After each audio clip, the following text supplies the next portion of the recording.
Čaute, moje meno je Viktor a možno ma poznáte z projektu a kapely Fakult alebo z hudobnej školy LFO, kde som ako DJ VKTRD. A dnes tu máme otázku. Koľko standalone konzol sa zmestí na jeden stôl? Odpoveď je áno, zmestí. Dneska tu máme 3 fajnové konzoly, ktoré sú všetky standalone. Máme tu aj 3 rôzne značky, čiže Denon DJ, Rain a Numark. Čo majú spoločné?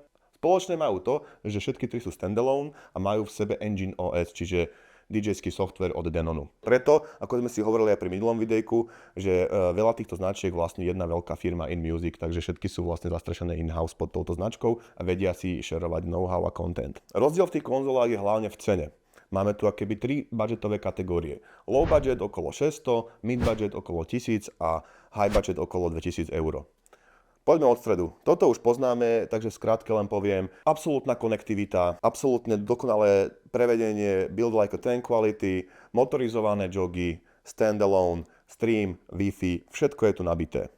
Keď ideme sem do toho Denonu, tak je to opäť dosť nabitá konzola, ktorá má konektivitu veľmi podobnú, dokonca až na tejto profi úrovni. Sú tam všetky potrebné výstupy, dokonca aj vstupy, 2 mikrofóny, aux in, aux out, čiže všetko tam je naozaj. Na rozdiel pri tej menšej, najlacnejšej konzole ma dosť mrzí, že tam nie je tam žiadny input, vyslovene tu mám len 2 výstupy a to je XLR a cinch. Aspoň, že tam je ten XLR a že tam je aj ten cinch. Niekedy potrebujete ten XLR vo veľkých kluboch a zase doma nám úplne stačí ten cinch. Čo je super, že aj táto konzola má 2 vstupy na USBčka, ktoré majú vlastne aj všetky ostatné konzoly. Zároveň sa všetky 3 dokážu pripojiť k počítaču, ale práve táto konzola má 2 USB vstupy pre počítač. No a všetky zároveň zdieľajú aj streamovacie služby, ktoré sa dajú pripojiť priamo cez Wi-Fi alebo cez ten počítač. Čiže Apple Music, SoundCloud, Tidal, všetko tu funguje na všetkých troch rovnako.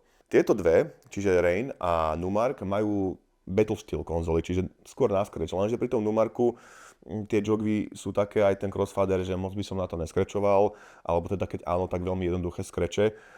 Ale zase tie efekty tu má presne padla, ako sú tieto padla. Efekty sú len 4 a je to len dvojkanál. Takisto sú to len 4 performance pady, ktoré sú na Q, Saved Loop, Auto Loop a Roll.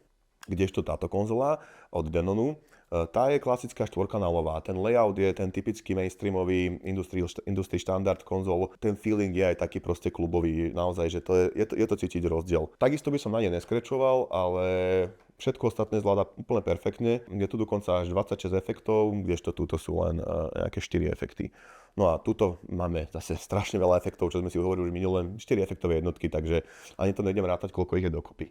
Zvukovo znejú podobne, ale nie sme v klube, takže neviem povedať, ako to znie na veľkom sound systéme, ale čo viem 100% povedať je to, že tieto dve majú stavané repráky, čo táto nemá. A tie repráky ma neskutočne prekvapili, hrajú brutálne nahlas. Táto malá má tak silný reprák, že som sa zlakol, keď som to pustil, a táto zase extrémne basuje. Ten repráčik jeden aj druhý, cítil som ten bas pomaly až v bruchu, jak to akože hučalo. Je to možno nejaký enhancnutý mid-bass, ale veľmi príjemné, prekvapilo ma to a viem si to predstaviť na takých domácich house parties alebo niekde vonku, že toto je fakt šikovná vecička.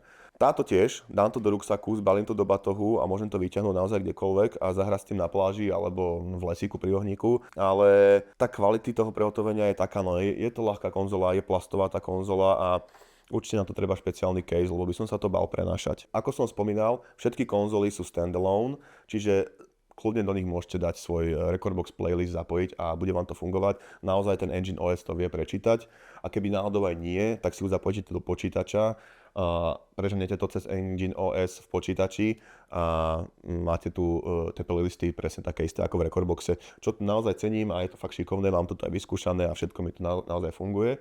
Bodka, hotová. Je si z čoho vyberať, naozaj, tieto konzoly sú všestranné a nájde si tu každý niečo. Tá cenovka na standalone konzolu je naozaj super. Ja si myslím, že ani neviem, či je nejaká konzola, ktorá je standalone a má túto cenovku. Musel by som si spraviť prieskum, čiže naozaj toto ma prekvapilo. A aj tie repráky, jak hrajú. Čiže fakt šikovná vec a dokonca by som sa odvážil tvrdiť, že to nie je len pre začiatočníkov, ale naozaj na tom zahrá aj každý profi DJ, ale aj každý začiatočník. Čiže je to také niečo fajn na doma alebo nejaké jamky s kamošmi, by som to bral. Ale samozrejme je to super aj na učenie na začiatok a ak máš budget a chceš rovno ísť standalone, čo odporúčam, tak toto je šikovná konzola. Toto by som zase odporúčal nejakému náčencovi už, ktorý chce posunúť svoj gear ďalej a naozaj potrebujete ďalšie 2 kanály navyše a chce hrať akože klubový štandard zvuk a mixovať 4 kanály a kapely cez seba. Tuto sa to naozaj dá, je to šikovné, ale ak chcete byť naozaj pro trieda na tých najväčších festivalových stageoch a potrebujete nejakého 100% partnera, tak by som išiel do tohto, pretože toto je naozaj konzola na performovanie, nie len na obyčajné DJ-ské prechody. Jo, to je za mňa všetko, takže nezabudnite dať like, odber a dajte vedieť, čo chcete, aké konzoly na budúce. A zatiaľ sa vidíme. Čaute.